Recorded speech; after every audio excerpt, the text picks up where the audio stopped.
berceau, l'enfant prodigue. Ô Seigneur, c'est moi, la main qui s'offre et me relève. Ô Seigneur, c'est toi. Chers téléspectateurs, soyez bénis dans le nom glorieux de Jésus le Seigneur. C'est l'enfant prodigue, votre émission qui vous offre l'occasion d'écouter, de vivre des témoignages émouvants de tant d'hommes et femmes qui étaient perdus, mais qui sont retrouvés, qui étaient morts et sont revenus à la vie.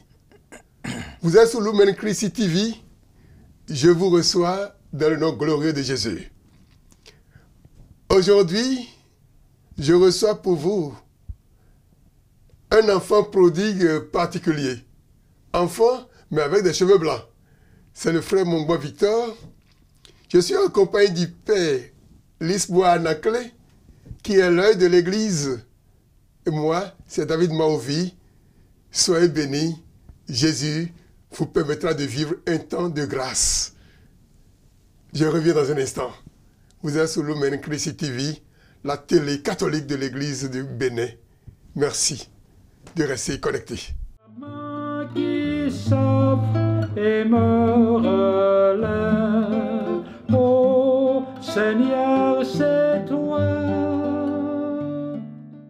Chers téléspectateurs, c'est Saint Augustin qui dit « Le bon serviteur n'est pas celui qui veut entendre ce qu'il souhaite, mais qui a souhaité ce qu'il a entendu. » Notre frère bien-aimé, Mongbo Victor, a entendu la voix de Dieu.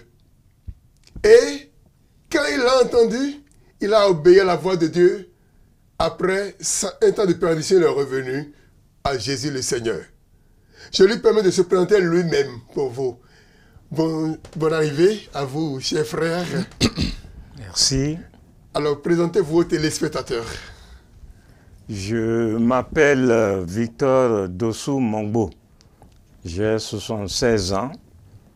J'ai été baptisé dans l'église catholique à Porto-Novo, à la cathédrale Notre-Dame de l'Immaculée Conception de cette ville, le samedi 2 juin 1962.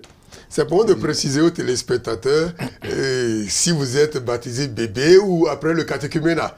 Ça permet de connaître si vous avez déjà fait une rencontre avec la parole de Dieu, avec le Christ avant le baptême. Non, je n'ai pas été baptisé nourrisson, bébé ou enfant. J'étais déjà entré dans mon adolescence. J'étais très jeune adolescent. J'étais en classe de 6e au lycée Béanzin à Porto-Novo. C'est là que j'ai suivi les cours de catéchisme que l'aumônerie de la ville et de la cathédrale organisait pour les élèves du lycée Béanzin. Les 4 classes de 6e du lycée Béanzin, il y en avait 4 à l'époque, suivaient les cours ensemble.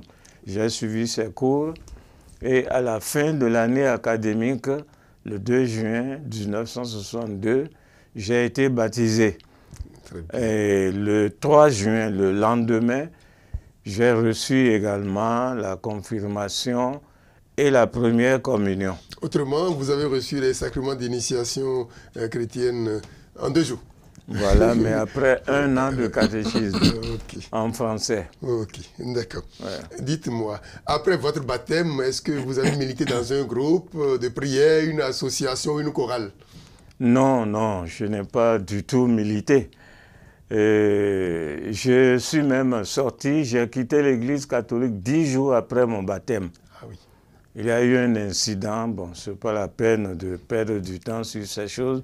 On reviendra sur ça. Nous n'avons pas beaucoup de temps, mais j'ai claqué la porte, comme on dit, le lundi 11 juin 1962. un peu avant de partir pour les vacances à Bomé, dans ma famille. Et dans mon esprit à moi, je n'étais pas parti pour revenir. J'avais vraiment coupé les ponts, rompu définitivement et totalement avec l'Église catholique. Mais dites-nous, et quand vous avez, après le baptême, quand vous avez claqué la porte à l'Église, est-ce que vous connaissiez les exigences du baptême en ce moment-là? Bon, à part ce que nous avons appris au catéchisme, bon, je ne connaissais pas d'autres choses. Par exemple, la retraite qui a suivi, le jour du baptême lui-même, nous disait pour, par exemple, le petit dialogue entre le catéchumène et le ministre qui allait nous baptiser, ou la personne qui allait nous baptiser. Croyez-vous en Dieu? Bon, d'abord, renoncez-vous à Satan. On nous disait, là, vous allez répondre telle chose. Croyez-vous en Dieu, en Jésus? Vous répondez telle chose. C'était mécanique. Bon, oui, j'ai pris des engagements devant Dieu, devant l'Église, certainement, mais sans vraiment savoir à quoi je m'engageais, ce que signifiait vraiment tout cet engagement que je prenais. D'accord. C'est vrai que vous étiez jeune, vous avez fait le catéchisme, on vous a dit c'est comme ça qu'on répond, vous avez répondu comme tout le monde. Ouais. Mais bon, ce qui est sûr, la grâce du baptême va vous accompagner tout le long de votre vie. Et que le Seigneur soit béni. Mais avant de passer à autre chose, dites-moi, quand vous voyez là-bas le départ là et aujourd'hui, qu'est-ce que vous pouvez dire du baptême? Le baptême, je ne l'ai découvert qu'après mon retour dans l'Église. Et ma rupture avec l'Église a duré 30 ans. Elle est intervenue quand j'avais 14 ans, j'étais dans ma 14e année.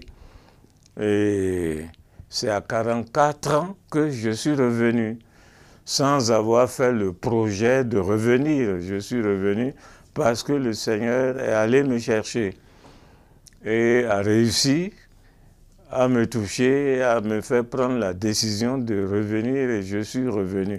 C'est après cela seulement que j'ai commencé à m'intéresser de très près à ce que j'ai reçu le 2 juin 1962, que signifiait ce baptême, quel est son contenu. Et j'ai commencé à découvrir petit à petit ma grâce baptismale, la richesse de ma grâce baptismale, ce dont je n'avais absolument aucune idée en juin 1962. Je ne savais pas que j'étais enfant adoptif du Père de Jésus-Christ dans son Fils unique Jésus-Christ. C'est quand même un privilège, un honneur absolument inouï. Et, fils adoptif de Dieu dans son Fils unique, temple de l'Esprit de Dieu, de l'Esprit Saint, incorporé au Fils de Dieu lui-même, parce que je suis appelé à vivre de la vie intime de la Sainte Trinité, de la vie divine. Ça commence petit à petit avec le baptême, et si tout se passe bien, ça va se terminer dans la gloire de Dieu, où définitivement sauvé, et dans la gloire de Dieu, au ciel, devant le Seigneur, devant son Père, devant l'Esprit Saint, la Vierge Marie et tous les autres saints, je jouirai de la vision béatifique éternelle. Je jouirai d'un bonheur qui n'aura pas de fin. Je ne savais rien de tout ça là. Les 3 vertus théologales, bon, il paraît que le baptême nous les donnait, bon, mais moi, je ne me suis pas intéressé à cela. Les 7 dons du Saint-Esprit, c'est pareil. Les 4 vertus cardinales infuses qui correspondaient aux 4 vertus cardinales naturelles, bon, on dit que nous avons eu tout ça là, mais franchement, je n'ai commencé à m'en convaincre que lorsque je suis revenu à l'âge de 44 ans. Là, les choses ont changé radicalement et c'est une autre vie que je vis maintenant. Que le Seigneur soit béni. Amen.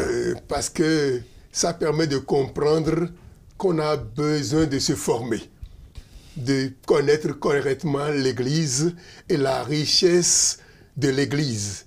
L'Église met tellement de richesses à notre disposition, mais comme dit Osée 4:6, mon peuple périt faute de connaissance. Que le Seigneur soit béni.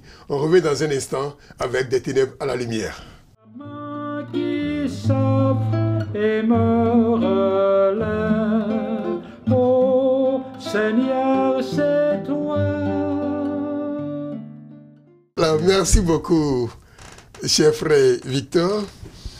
Alors, nous sommes revenus.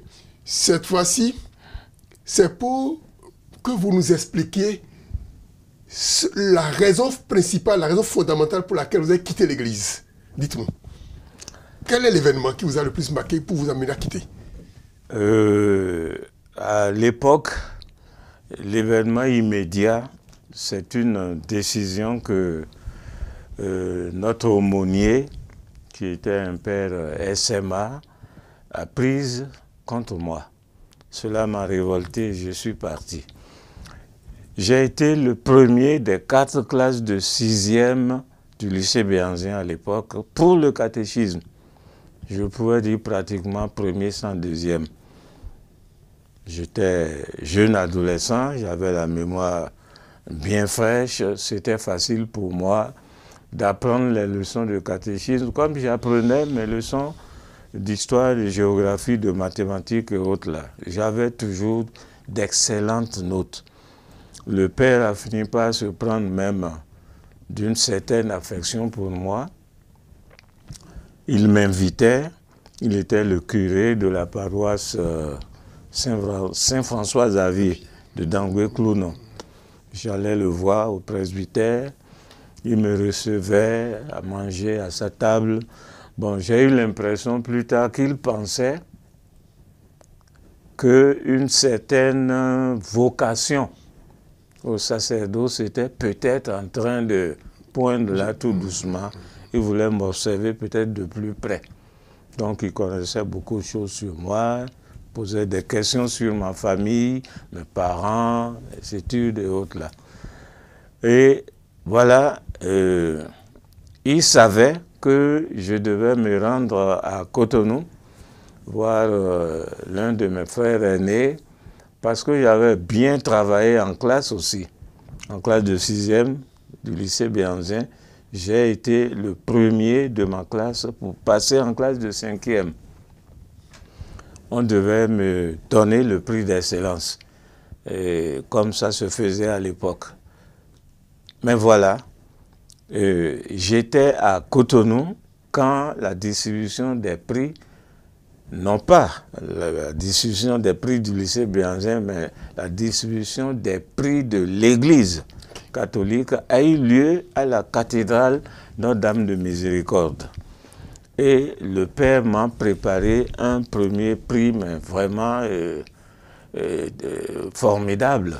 Une très belle valise en cuir, garnie de faits d'habillement vraiment très bien, chemise, pantalon, montre, bracelet. Il venait de Besançon, une ville française où il y a beaucoup de fabriques de montres, et une grande Bible de Jérusalem dans son coffret, des missels, ainsi de suite, et des chemises, je l'ai dit. Vraiment quelque chose pour changer mon look.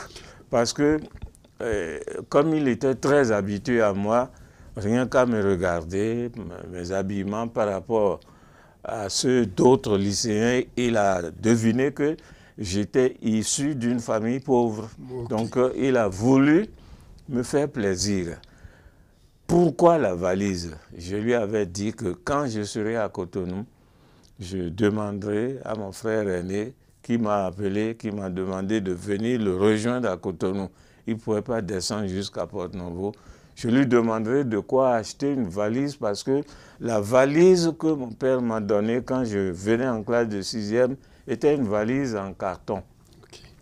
et elle se déchirait. Oui, avec l'humidité. Donc, j'ai voulu avoir quelque chose en simili-cuir, par exemple, un peu plus solide. Il m'a donc confectionné un prix sur mesure. Le second n'avait qu'un petit lot de livres, le troisième, un lot encore plus petit. Mais voilà, j'étais à Cotonou, en train de courir derrière ma valise. Mon frère m'a donné de quoi acheter une valise, effectivement. Et je suis revenu à l'internat peu après 19 h.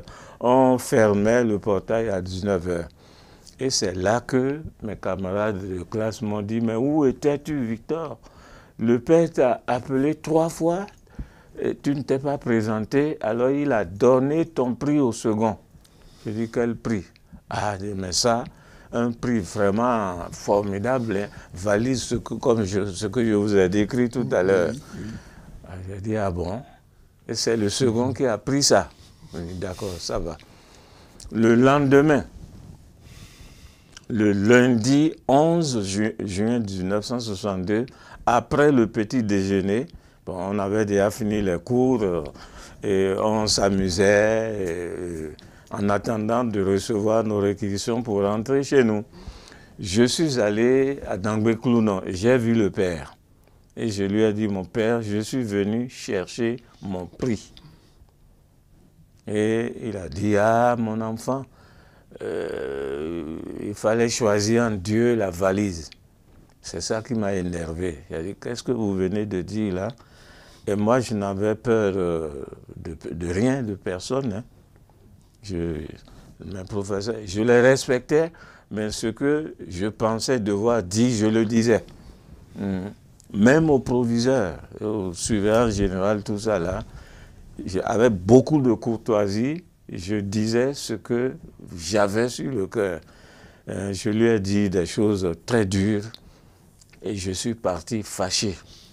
Et je lui ai dit, vous feriez mieux d'aller récupérer mon prix chez celui à qui vous l'avez donné. Le deuxième. Donc, il m'a poursuivi, il m'a rattrapé, il m'a donné un missel pour participer à la messe. Je l'ai pris et arrivé chez moi à Bomé, qu'est-ce que je faisais du missel? Je le lançais en l'air comme j'aimais beaucoup le football. Je jouais un peu à l'époque même. Je m'entraînais aux reprises de volée.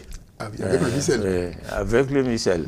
Parce que j'étais très fâché. Je lui ai dit, j'en ai fini avec votre Jésus et votre Église. Vous ne verrez plus jamais dans votre Église. Ah ben, on peut résumer qu'en fait, c'est à cause de cette affaire de valise. Voilà. Et c'était ma première compréhension. Okay. En fait, par la suite, j'ai découvert que cette compréhension était un peu courte. Et que la vérité, c'est que je n'avais pas la foi. La foi doit être placée, mise en Jésus et non dans les individus. Même s'il s'agit de nos pères, des clercs, et ce n'est pas dans un prêtre qu'on doit mettre sa foi, dans un religieux ou dans une religieuse, non, ou dans un autre laïc, mais dans la personne de Jésus.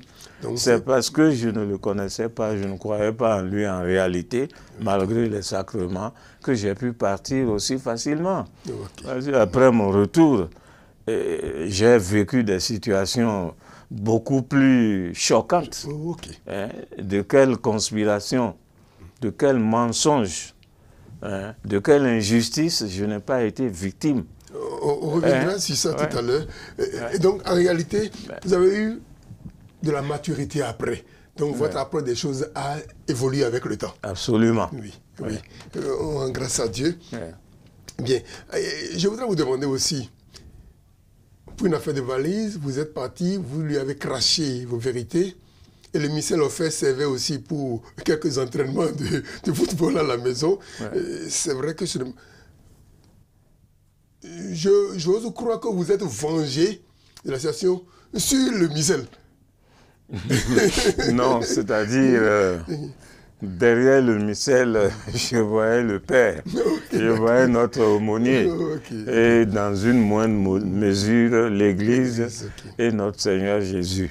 C'était pour marquer ma volonté ferme de rompre Voilà, je lui ai dit que c'était fini, il me donne un livre. Qu'est-ce que moi je vais faire avec son livre-là? Je veux mon prix, c'est tout. Alors, quand vous avez abandonné l'église, la nature a horreur du vide, dit-on.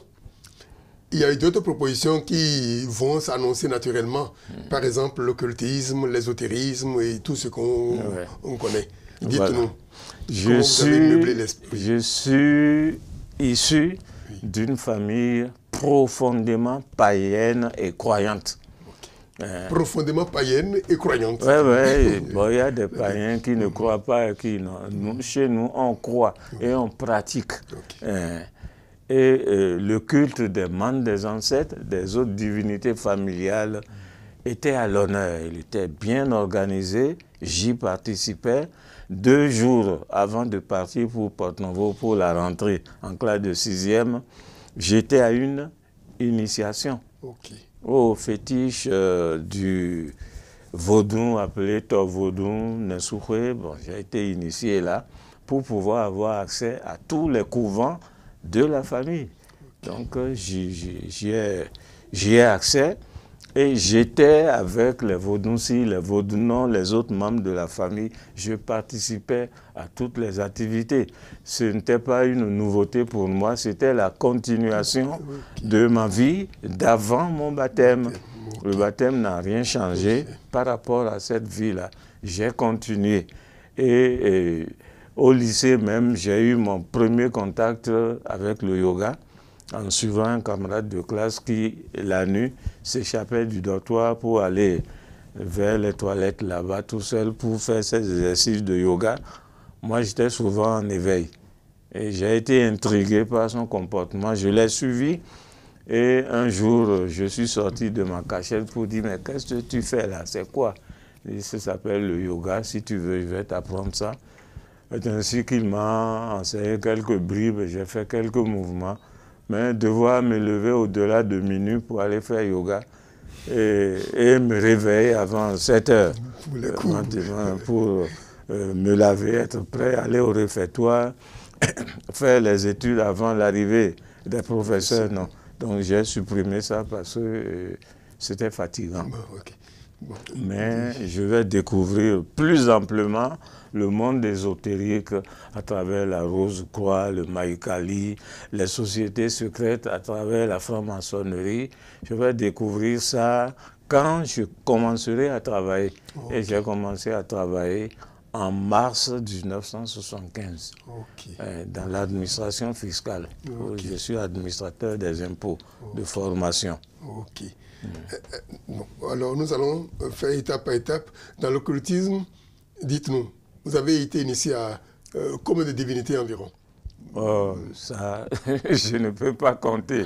Je ne peux pas compter parce que dans la tradition du royaume du Dahomey, lorsque vous êtes initié chez les Tovaudou, au 2e degré surtout, je n'aurai jamais l'occasion de parvenir au 2e degré de l'initiation.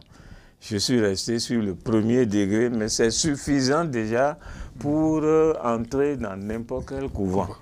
Quand vous êtes initié du 2e degré chez Zomandonou, le fétiche Zomandonou à l'auteur des Quins, si vous avez cette initiation, vous êtes vraiment monté très haut.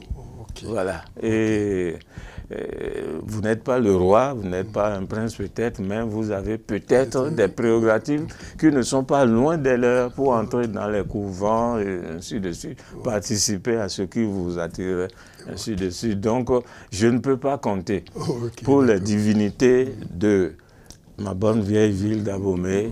Il y en a beaucoup, toutes les divinités de la famille. Et je les connaissais, je les fréquentais, je leur rendais un culte. Puis je suis sorti de la famille même quand j'ai commencé à travailler. C'est ainsi que j'ai été initié à Tina, à Tori. J'étais là et j'ai été initié aux revenants. Nous ne sommes pas Yoruba comme ça, il y a quelques Yoruba dans la famille, mais j'ai été initié au couvent des Egun, le plus grand couvent d'Abomey que les rois ont installé. J'ai été initié à Oro, à Zangbetor, tout ça là, et j'ai été initié à toutes ces choses. Quand un homme sort la nuit, il ne doit pas trembler, il doit connaître ces choses-là et connaître les codes pour discuter avec les Zangbetor, les Oro et autres là. Donc c'est pour ça que... Vous étiez sous le Glégbénou. Voilà, du moins c'est ce que je croyais. Très bien. Ouais. Et du côté de l'ésotérisme, vous avez oui. fait la Rose-Croix, vous avez dit, oui. La franc-maçonnerie. D'abord, vous avez commencé par le yoga, initié par un camarade de classe. Un camarade de classe. Ensuite, il y a eu la Rose-Croix, et il y a eu la franc-maçonnerie et autres encore, non? Non, Maïkali, oui. Je suis entré dans le Maïkali. Okay. Et j'allais entrer également tâter un peu de Kanka quand le Seigneur est venu me chercher. Ah oui, ça vous a arrêté en chemin là. Oui. Comme Saint Paul là, il vous a arrêté en chemin. Ah oui, c'est bien, c'est bien. Alors, vous avez, au niveau de l'ésotérisme, vous avez gravi aussi les échelons, non? Dans la Rose-Croix à Moc, il y a plusieurs Rose-Croix. Okay. Moi, j'ai fait la Rose-Croix à Moc. J'ai atteint le grade de maître maçon. Okay. On commence par celui de compagnon, d'apprenti. Ensuite, c'est compagnon, puis maître. Okay. Il y a d'autres niveaux plus importants qu'on peut atteindre si on reste dans l'organisation et qu'on pratique bien, on se montre assidu, tout ça. Okay. Je n'ai pas atteint ce niveau, le Seigneur m'a fait revenir avant que j'ai eu le temps de le faire. C'est bien, Alors, généralement, c'est quand on a un besoin, on a des souhaits, on a des désirs insatisfaits qu'on fait de ces recherches. Est-ce que vos attentes ont été comblées quand vous avez pratiqué ce genre de choses? Je dois vous dire que moi, j'ai une situation particulière. Et voici la situation.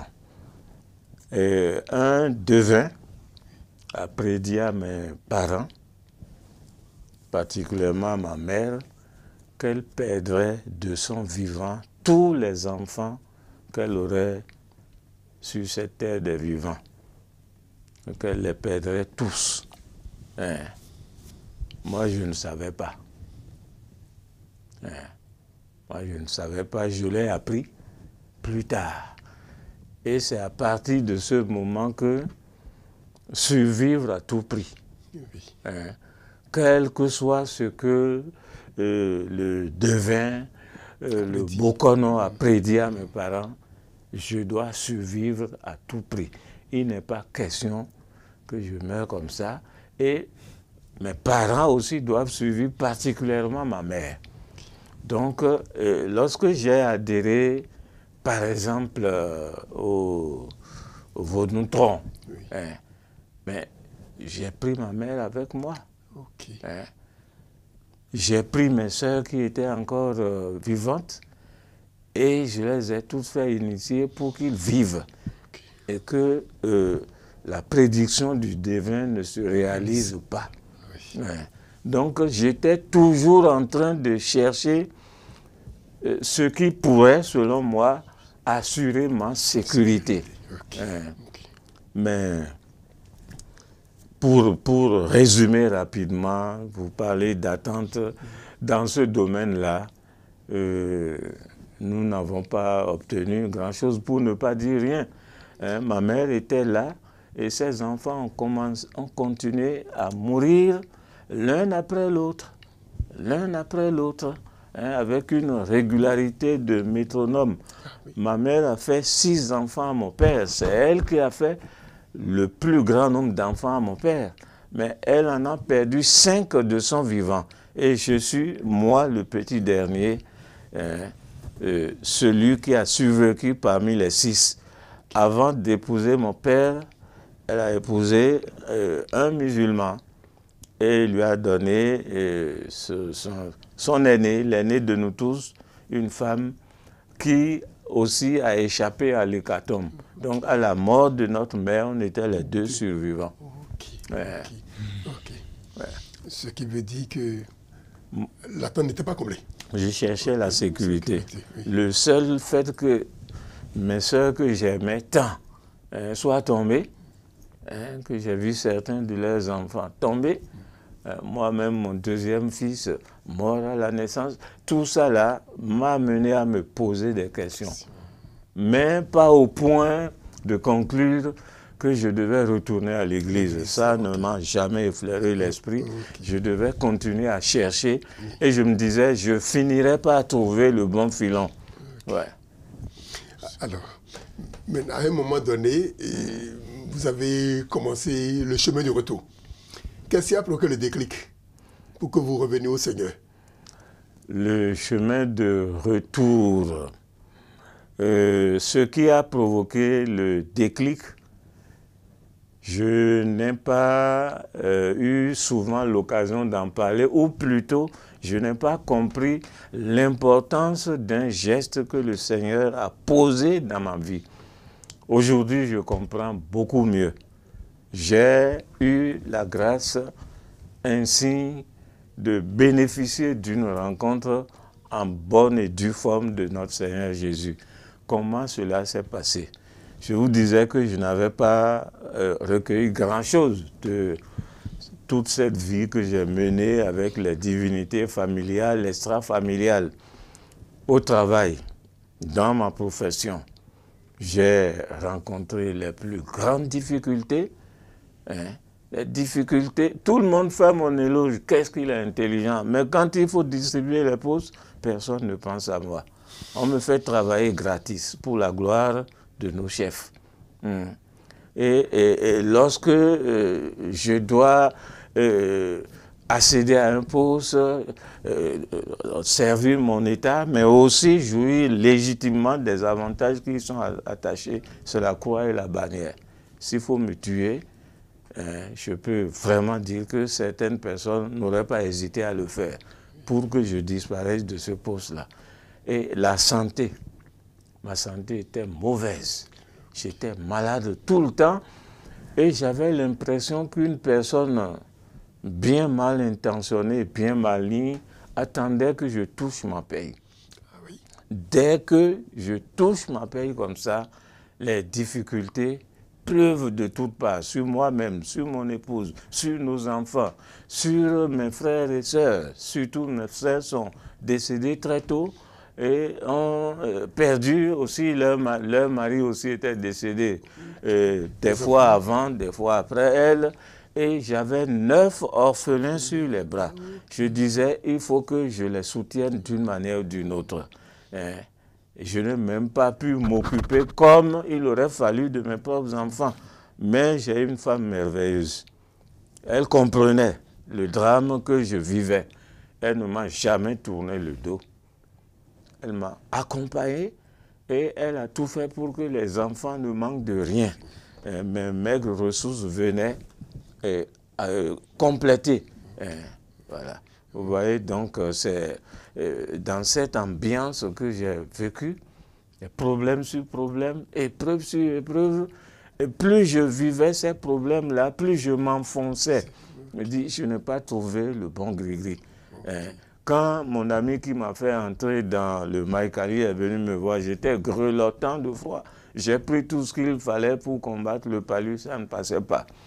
Alors, il est venu me voir, qu'est-ce que tu as? Je dis, bon, il paraît que c'est le palu, mais ça ne marche pas. Il dit, mais viens, je t'accompagne au dojo du Maïkali. Ça va passer tout de suite. Là-bas, toutes les maladies, on les traite, on prie seulement et puis ça disparaît. Je suis parti, mais absolument rien. Ah oui. Absolument rien. Je n'ai pas été guéri. Et ma situation s'aggravait. J'ai touché le fond. Je me souviens parfaitement de cette nuit-là où je me suis levé de ma chambre à coucher, où je dormais toujours seul. Personne ne devait entrer dans ma chambre à coucher, pas même mon épouse.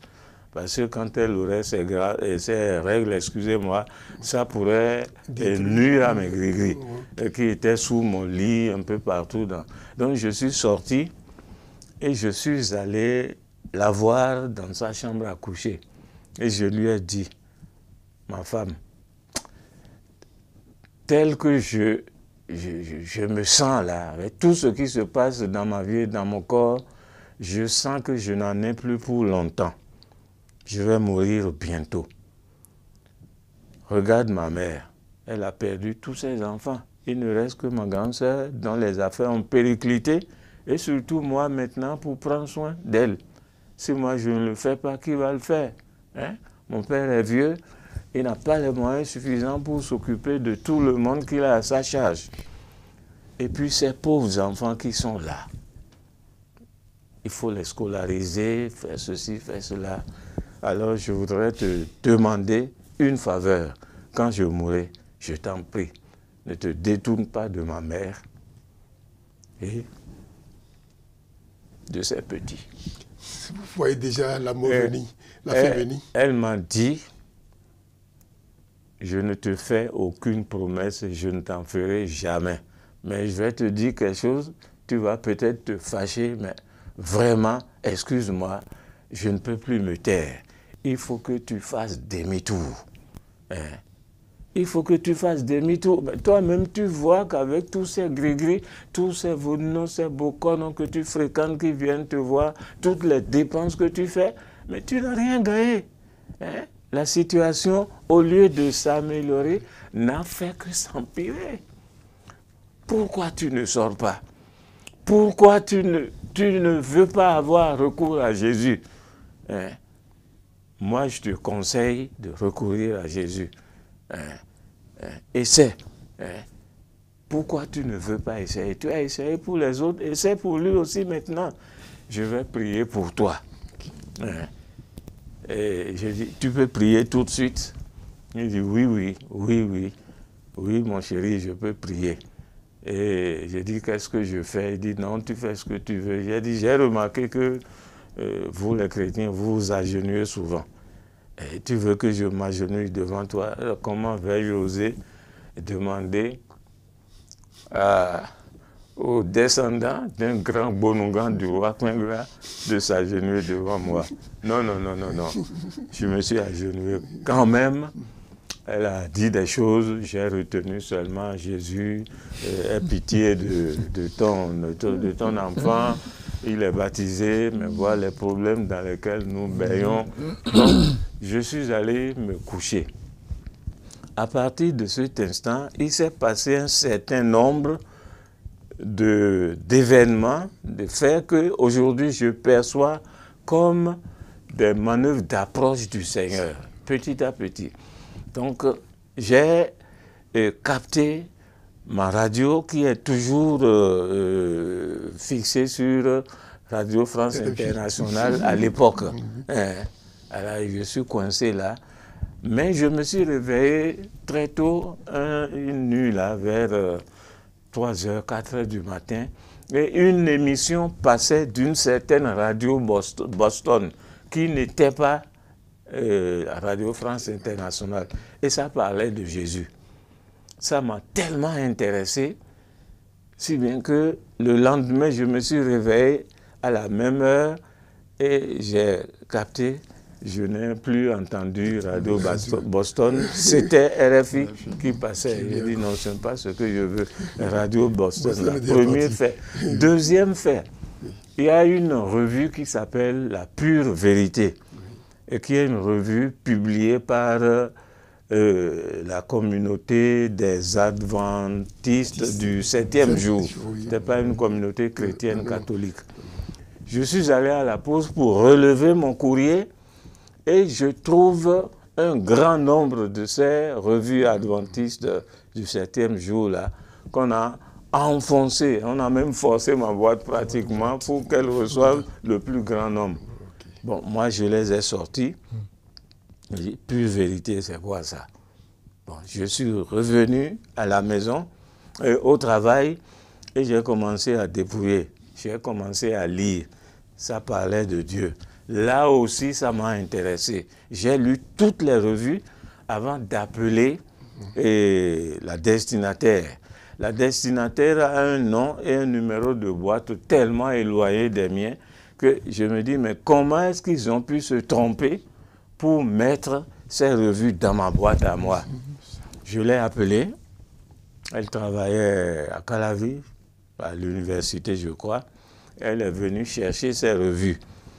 Quand elle partait, elle m'a dit, monsieur, vous êtes croyant? J'ai dit, ça dépend. Croyant de quoi? Vous êtes chrétien? J'ai souri. Elle dit, vous avez vos revues. Merci beaucoup d'être venu les chercher. Il dit, monsieur, Jésus est en train de vous parler. Jésus vous veut. Il a dit, madame, je vous en prie, je suis au travail, je suis un peu occupé. Merci beaucoup. Elle est partie. La secrétaire de mon directeur était, elle était croyante et elle était très amie avec une sœur du renouveau charismatique qui militait sur la paroisse Sacré-Cœur d'Apapa. Okay. Cette sœur lui a dit, en faisant ma prière, il y a quelques jours, j'ai eu l'impression que le Seigneur me demande de donner ce psaume à notre... j'étais chef de service simplement à l'époque, à notre camarade, c'était l'ère de la camaraderie, à notre camarade Mongbo. Mais je ne sais pas comment je peux lui porter ça. Alors je t'en prie, mets ça dans son courrier. Mets ça dans son courrier et quand tu vas lui porter ça, débrouille-toi pour qu'il prenne et qu'il lise. C'était le psaume 90-91 là, qu'on lit au complet du dimanche soir. Oui. Bon, alors la secrétaire apporte le courrier et elle me dit, chef, il y a un psaume dedans pour vous. Hein, et c'est telle personne qui m'a demandé de vous remettre ça, c'est pour votre bien. Je dis, ah bon, il y a un psaume. Hein. D'accord, alors tirez le psaume là, mettez-le un peu avant le courrier. Elle a mis ça, et quand elle est partie, j'ai fermé les yeux, j'ai tiré le psaume, je l'ai froissé et je l'ai jeté dans ma corbeille à papier pour dire, il paraît que quand on lit ces choses-là, on devient fou. Et c'est ce qu'elle trouve à m'apporter ce matin. Je n'ai pas lu. Un autre collègue de service que j'ai eu à former à l'université est venu, lui n'est pas, il était évangélique, il est venu me voir et il m'a dit vraiment, chef, vous savez très bien que nous vous admirons, hein, et nous n'avons jamais caché entre nous que vous êtes celui qui nous a vraiment bien pris et bien formés. Et je viens dans le service maintenant, j'ai encore le bonheur d'être stagiaire sous vos ordres. Vous êtes vraiment merveilleux du point de vue professionnel, mais il vous manque quelque chose. Spirituellement, il vous manque Jésus. Sans lui, voilà, il m'a donné des témoignages de sa communauté à lire. Bon, j'ai lu un peu de travail, puis j'ai mis ça quelque part. Et c'est après ça que ce que j'appelais rencontre avec le Seigneur, qui en réalité était la suite de la véritable rencontre, c'est après que le Seigneur va déclencher maintenant cette rencontre qui n'en était pas vraiment une, mais qui a joué un rôle important dans mon retour. Que le Seigneur soit béni. C'est vrai qu'ici à la télévision, nous calculons vraiment le temps. Oui. On n'a pas envie de vous arrêter, mais on est bien obligé. Alors, dites-nous pour finir, quand est-ce que vous avez renoué vraiment avec l'Eucharistie? Avec l'Eucharistie, oui. D'abord, si je ne vous dis pas ce que j'ai voulu dire, vous ne comprendrez pas. Oui. Alors, ce jeune homme est venu dans mon service, à l'étage, dans le cabinet du ministre des Finances, dont j'étais le conseiller technique à la fiscalité. Et lorsque je suis arrivé, je suis allé saluer les assistants des conseillers techniques qui avaient leur bureau ailleurs. Donc j'ai vu quelqu'un en train de vendre un livre là. Il s'est intéressé à moi, il m'a salué. Bonjour monsieur, bonjour professeur. Je l'ai salué, puis je suis allé dans mon bureau. Puis il est venu après, frapper à mon bureau. J'ai ouvert, il est entré, il a dit, professeur, vous ne m'avez pas reconnu. J'ai dit non, vous me connaissez, mais vous avez été notre professeur de législation foncière et domaniale quand j'étais en 2e année d'administration générale territoriale à l'université d'Abomey-Clavie à l'ENA. J'ai dit, ah oui, oui, oui, d'accord. Alors c'est quoi, il y a un problème? Non, moi j'ai terminé, j'ai commencé à travailler, le Seigneur m'a appelé à être pasteur. Je suis maintenant en train de me préparer, de faire des études pour devenir pasteur dans l'église des assemblées de Dieu. Bon, je vous ai apporté ce livre-là que j'ai vendu à vos collaborateurs là-bas et je vous en prie, achetez-le, lisez-le, ça parle de Jésus. Et je l'ai acheté. Et c'est écrit par une femme qui s'appelle Dr. Rebecca Brown, une Américaine. Il est venu libérer les captifs. Alors, quand j'ai acheté le livre à 3000 francs CFA, vous voyez la dernière page cartonnée où on présente l'ouvrage, je l'ai lu. Ça parlait de Dieu. C'est ça qui m'a poussé à l'acheter. Pourquoi? Parce que dans le dojo du Maïkari, vous toussez, c'est Dieu sous. Vous riez, c'est Dieu sous. Vous faites n'importe quoi, c'est Dieu sous. Dieu sous, donc, sous, ça veut dire quoi? Sous, S-U en japonais, ça veut dire créateur, Dieu créateur. Alors, quand moi j'ai vu Dieu seulement, j'ai dit, je dois l'acheter pour moi, il doit s'agir du Dieu sous. Je l'ai acheté. Et j'ai lu, mais alors là, j'ai passé une nuit, je l'ai lu en une journée. C'était quand même un livre. Voilà. J'ai tout lu, j'ai veillé toute la nuit pour tout lire. Et il est revenu 2 semaines après, comme il m'en avait promis. Vous avez lu, professeur, ça vous a intéressé? Avez-vous compris? Il y a des parties que vous n'avez pas compris. J'ai dit oui, il me semble que j'ai compris certaines choses. Et d'autres que je... Et il a dit, bon, donnez-moi les parties. Donc je lui ai livré mes zones d'ombre. Il est parti. Il est revenu 2 semaines plus tard avec de nouveaux ouvrages. Il m'en a offert, il m'en a vendu, il m'en a prêté. Pour votre culture spirituelle. Non, non, tout parlait de Jésus. Et j'aime tout ce qui est spirituel. Donc je me suis jeté dans ces livres-là. Et j'ai lu abondamment sur abondamment et relu. Et après, on est devenus des amis, il a commencé à me fréquenter. C'est en lisant ce livre-là, surtout tout ce qui parlait de Jésus, sa puissance de guérison, comment son nom guérit, comment son sang nous défend, nous protège.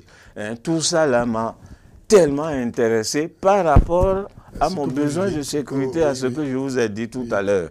Je me suis dit, elle avait raison quand même, ma femme. Je vais tenter Jésus. Et c'est ainsi que, un jour, je suis rentré du service, j'ai fait un gros tas de mes gris-gris, mes caisses de gris-gris, j'en avais. Et j'avais apporté tout ça là dehors, j'en fais un tas.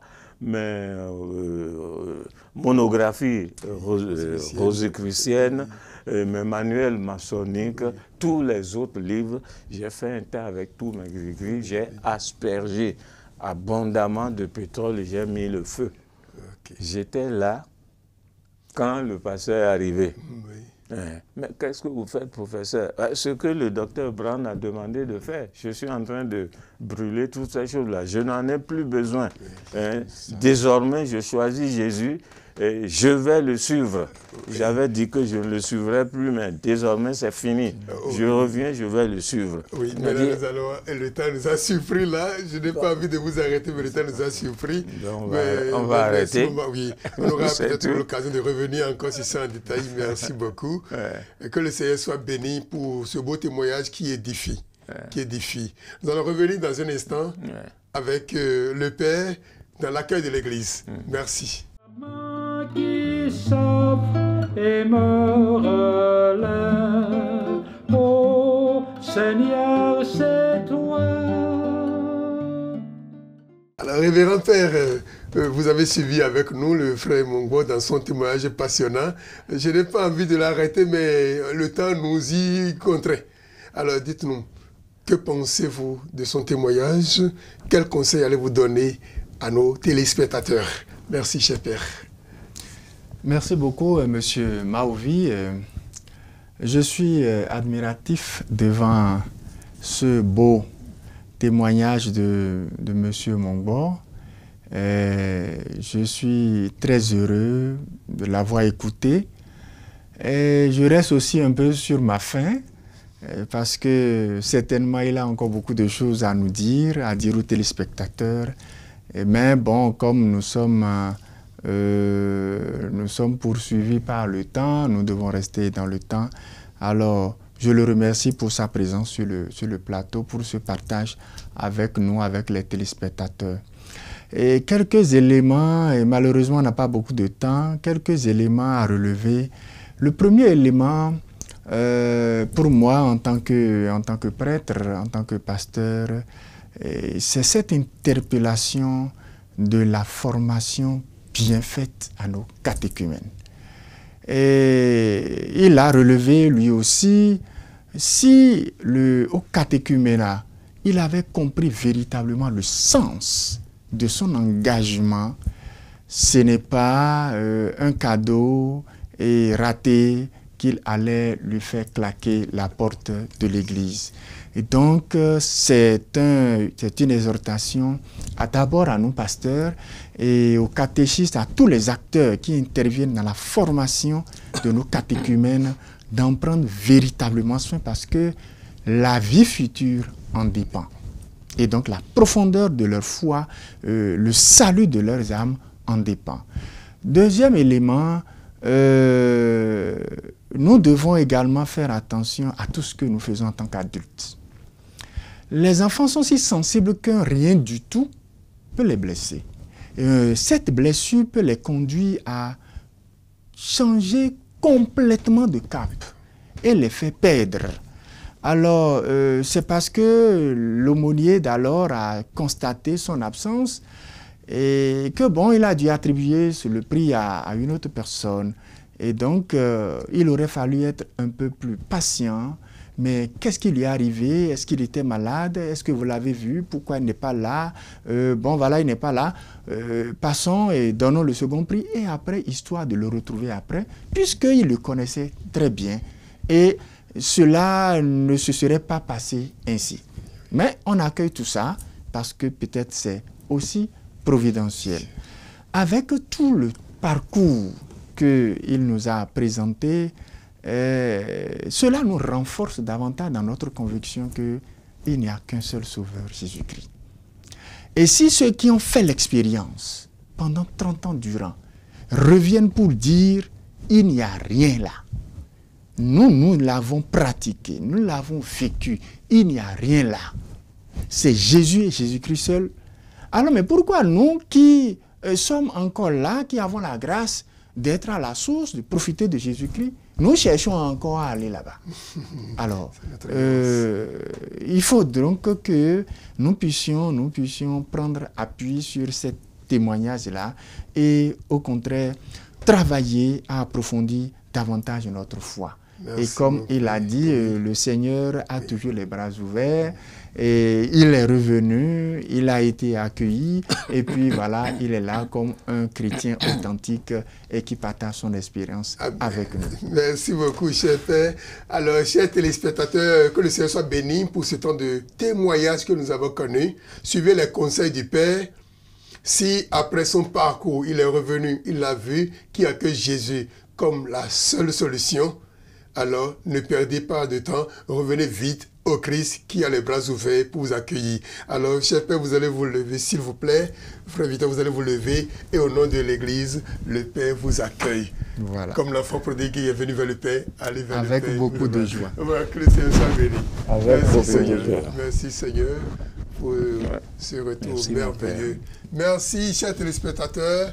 C'était David Maouvi. J'ai reçu pour vous le frère Mongbo Victor, assisté du Père Lisboa Naklé. Que le Seigneur vous bénisse. À très bientôt. Le front baissé, l'enfant prodigue. Ô Seigneur, c'est moi. La main qui s'offre me relève. Ô Seigneur,